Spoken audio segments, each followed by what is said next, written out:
Yeah. So we go through the combine week here next week.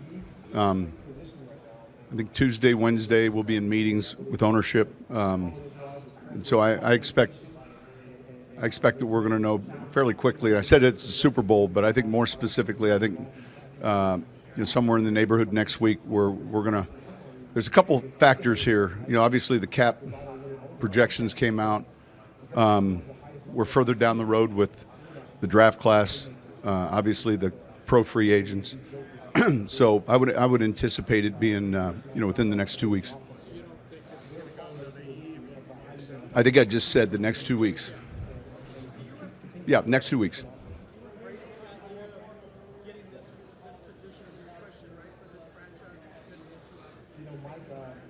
Say that again.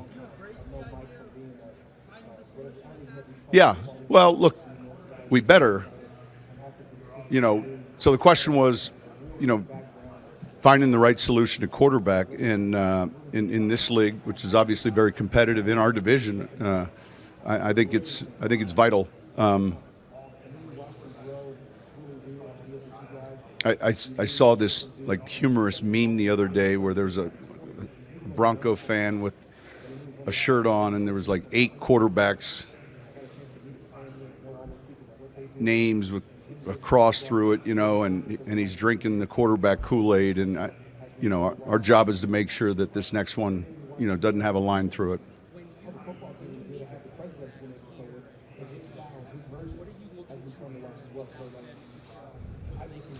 I think so. The question is, in our interactions, meetings with quarterbacks here, what's important? I think all of it. The first thing is getting to put a name with a face, and it's the first personal visit where you're like, nice to meet you, and then you'll spend time with questions, and it'll be football related, and there'll be follow-up meetings, pro day visits, private workout visits.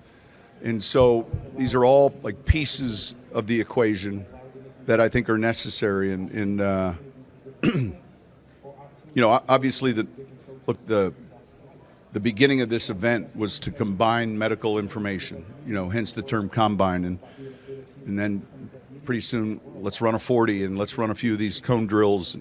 Let's have these meetings. But the interactions in the meetings are important, because it is for a lot of us, the scouts maybe not so much, but for a lot of us, it's the first time we're getting introduced to a prospect, and so not just at quarterback, but at the other positions. And I think that first impression is important.